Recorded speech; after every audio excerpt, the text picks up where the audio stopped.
मेरा नाम है घनश्याम मुलानी और आप देख रहे हैं विश्व भारती। विश्व भारती यूट्यूब चैनल में आप सभी का बहुत बहुत स्वागत है। दोस्तों, अब आज खास करके बहुत ही ज्यादा महत्वपूर्ण जानकारी आ रही है, जिससे ये लग रहा है कि आने वाले 15 से 20 दिनों में महाराष्ट्र की राजनीति में एक बहुत ही बड़ा कायापलट होने जा रहा है। बहुत ही महत्वपूर्ण घटनाएं घटने जा रही हैं। इसकी जानकारी हम आपको इस वीडियो द्वारा, आज के वीडियो द्वारा देने जा रहे हैं, आपके सामने स्पष्ट रूप से रखने जा रहे हैं। ये सारी जानकारियां आपके सामने हम रखने की शुरुआत करने से पहले हम आपको बता दें कि हमारे पिछले वीडियो में आपने देखा होगा कि किस तरह से नांदेड़ देगलूर में जो उपचुनाव हुए थे पिछले साल, या फिर पंढरपुर में मंगलवेढ़ा के जो उपचुनाव हुए थे, दोनों ही जगह अलग अलग पार्टियों के विधायकों का देहांत हो गया था और वहीं पर भारतीय जनता पार्टी ने अपने विधायकों को खड़ा किया था उन चुनाव में।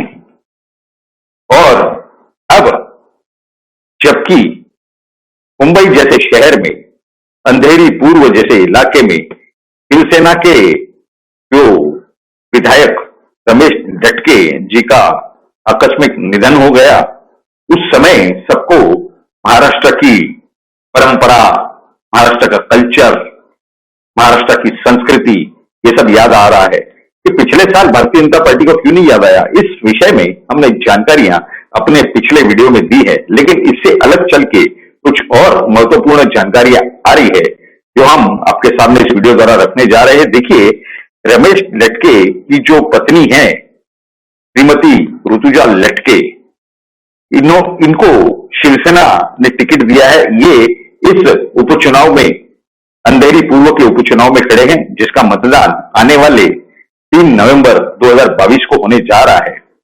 वहां पर क्या घमासान होने जा रहा है और क्या चमत्कार होने जा रहे हैं, यही हम आपको बताना चाह रहे हैं। कि ये मालूम चल रहा था कि वहां कुछ करीब करीब 6 या 7 निर्दलीय उम्मीदवारों ने भी फॉर्म भरे थे। एक भारतीय जनता पार्टी के उम्मीदवार भी थे, उर्जी पटेल, जिन्हें आखिरी क्षण पर यानी लास्ट मूव पर देवेंद्र फडणवीस, जो कि विरोधी पक्ष नेता रहे हैं भारतीय जनता पार्टी के और अब उप मुख्यमंत्री हैं, इन्होंने जो चर्चा की थी भारतीय जनता पार्टी के जो केंद्रीय सचिव हैं सीटी रवि, इनके साथ, और एक निर्णय दिया कि इस मुर्जी पटेल को कहा जाए कि वो अपना नामांकन वापस ले लें, नॉमिनेशन इस चुनाव के लिए वापस ले लें। और उसी तरह से वो लिया गया आखिरी दिन पर, जहां पर अंधेरी में हंगामा हुआ था। यही मुर्जी पटेल और भारतीय जनता पार्टी के कार्यकर्ताओं ने जो हंगामा किया, उसमें पुलिस को बीच में आना पड़ा था, कानून सुव्यवस्था की स्थिति को खराब होने से बचाने के लिए। लेकिन ये जो 6 या 7 निर्दलीय उम्मीदवारों ने फॉर्म भरे थे, इसमें से कुछ 2 या 4 अभी तक वहां पर चुनाव लड़ रहे हैं, उन्होंने अपना नामांकन वापस नहीं लिया है। लेकिन मुर्जी पटेल ने जो अपना नामांकन वापस लिया, देवेंद्र फडणवीस से दबाव आने के बाद, निर्णय लिए जाने के बाद पार्टी द्वारा, तथाकथित पार्टी, क्योंकि विरोधी जो पक्ष नेता रहे देवेंद्र फडणवीस, आज जो उप मुख्यमंत्री हैं, उनको भारतीय जनता पार्टी के संविधान के हिसाब से कोई अधिकार नहीं है इस तरह का निर्णय लेने का। वहां का जो निर्णय है वो प्रदेश अध्यक्ष जो भारतीय जनता पार्टी के है श्री चंद्रशेखर बावनकुळे, उन्होंने लेना चाहिए था।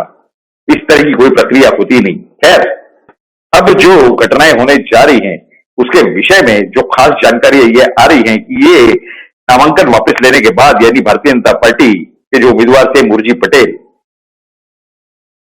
इनके नामांकन वापस लेने के लिए महाराष्ट्र नवनिर्माण सेना के अध्यक्ष श्रीमान राज ठाकरे जी ने देवेंद्र फडणवीस को एक पत्र लिखा था, जिसके 24 घंटों के अंदर ये मुर्जी पटेल ने अपनी उम्मीदवारी का नामांकन वापस लिया, विड्रॉ किया।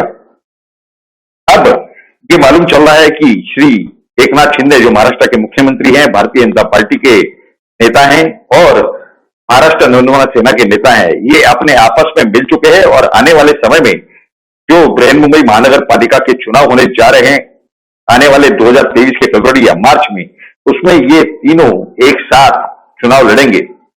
यानी कुछ इस तरह का बंटवारा होगा सीटों का। वो तो तब होगा जब होगा, लेकिन अब ये हो चुका है।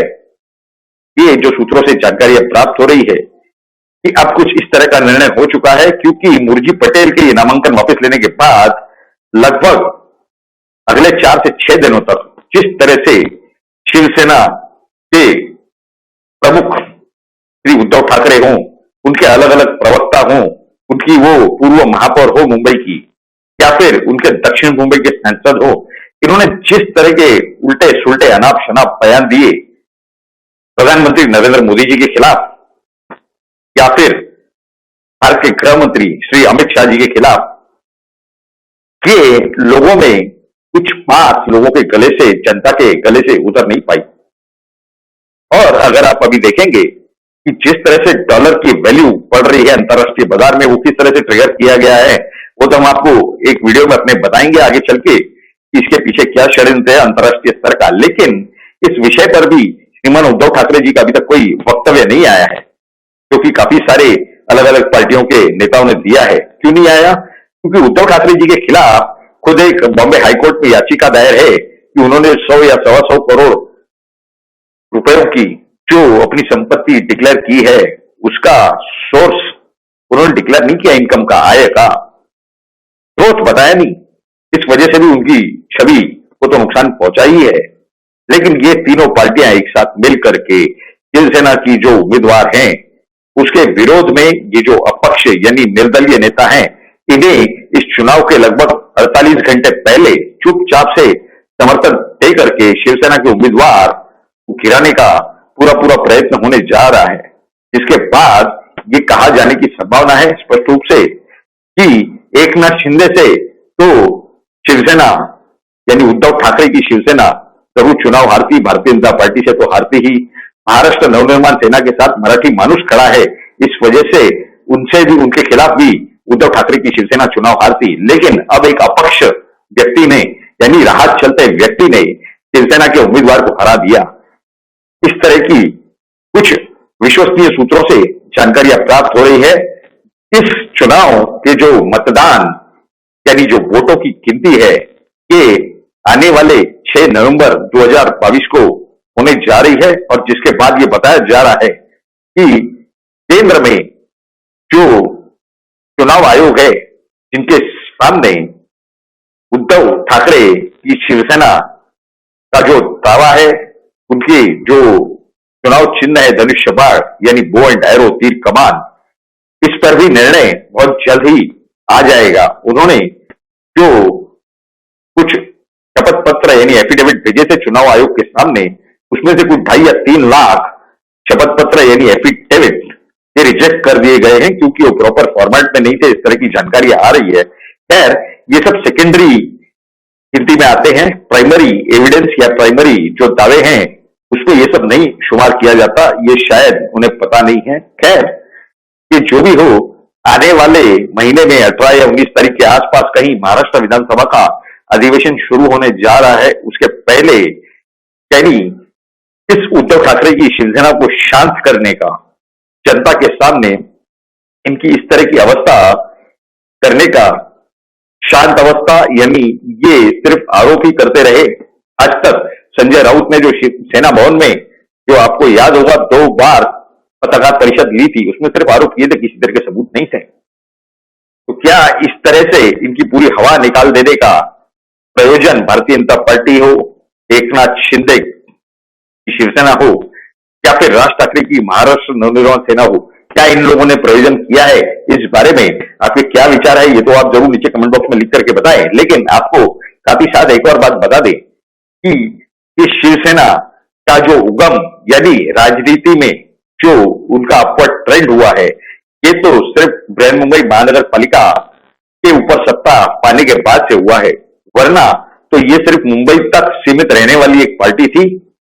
मुंबई के बृहन मुंबई महानगर पालिका का जो बजट है, वो आज की तारीख में 45 से 50 हजार करोड़ का सालाना का बजट है, जिसमें से कितनों का घोटाला होता था ये तो पता नहीं चल रहा। लेकिन किशोरी पेडनेकर जो मुंबई की महापौर रही है, उनके खिलाफ जो एसआरए के अंदर घोटाले करने के जो आरोप लगाए गए हैं, उस आरोपों की शनाख्त के लिए, छानबीन के लिए वो कल एप्रोप्रिएट अथॉरिटी के सामने, इन्वेस्टिगेटिंग अथॉरिटी के सामने हाजिर हुई थी। लेकिन आज वो नहीं जाने वाली है, इस तरह से उन्होंने डिक्लेयर कर दिया है। बल्कि वो तो आज उल्टा श्रीमान उद्धव ठाकरे जी के बंगले यानी मातोश्री जहां पहुंची है उनसे मुलाकात करने के लिए। अब जिस तरह से उद्धव ठाकरे जी और उनकी शिवसेना गठ का यानी गुट का जिस तरह से छवि मलिन अपने आप हो रही है बिना किसी आरोपों के, उससे ये समझ में आ रहा है कि ये सारे जो कुछ वारदात हैं, जो कुछ ये घटनाएं हैं, उसका उनके पार्टी और उनकी उम्मीदवार जो अंधेरी पूर्व विधानसभा क्षेत्र में चुनाव लड़ने जा रही है उनके ऊपर डेफिनेटली यानी यकीनन नेगेटिव परिणाम होने जा रहा है। वहां की जो जनता है, चाहे वहां के जो शिव सैनिक हो, जो कि खुद अपने आप में, जिन्हें कई लोग ऐसे कहते हैं कि हमें तो अपने आप से घृणा आ रही, क्योंकि पालघर में साधुओं की हत्या की गई उस समय यही श्रीमान उद्धव ठाकरे जी महाराष्ट्र के मुख्यमंत्री थे। जिस समय सुशांत सिंह राजपूत की हत्या की गई उस समय, या दिशा कल्याण की हत्या हुई उस समय, यही उद्धव ठाकरे जी महाराष्ट्र के मुख्यमंत्री थे। जिस तरह के रिपब्लिक टीवी के जो अर्नब गोस्वामी हैं, उन्हें जिस तरह से अरेस्ट किया गया, या कंगना रनावत का जो ऑफिस है जिस तरह से तोड़ा गया, उस समय के मुख्यमंत्री श्री उद्धव ठाकरे जी थे। तो शिवसेना या शिवसेना के शिव सैनिकों की जो अंदर की मनस्थिति है, यानी हिंदू हृदय सम्राट बाला साहेब ठाकरे के शिव सैनिक, उनकी जो अंदर की मन की परिस्थिति है, ये तो स्पष्ट रूप से दिखाई दे रही है, समझ में आ रही है। तो ऐसा लग रहा है कि शायद हो न हो शिव सैनिकों के भी जो चुनाव में मतदान है वो शायद श्रीमती ऋतुजा लटके जी को प्राप्त होने ही न पाए, बल्कि हिंदुत्व के समर्थन में खड़े हुए एक अपक्ष यानी निर्दलीय उम्मीदवार को, जिन्हें भारतीय जनता पार्टी या फिर के साथ में एकनाथ शिंदे की शिवसेना या फिर राज ठाकरे जी की महाराष्ट्र नवनिर्माण सेना का जो सपोर्ट है, उन्हें आखिरी 48 घंटों में हासिल हो।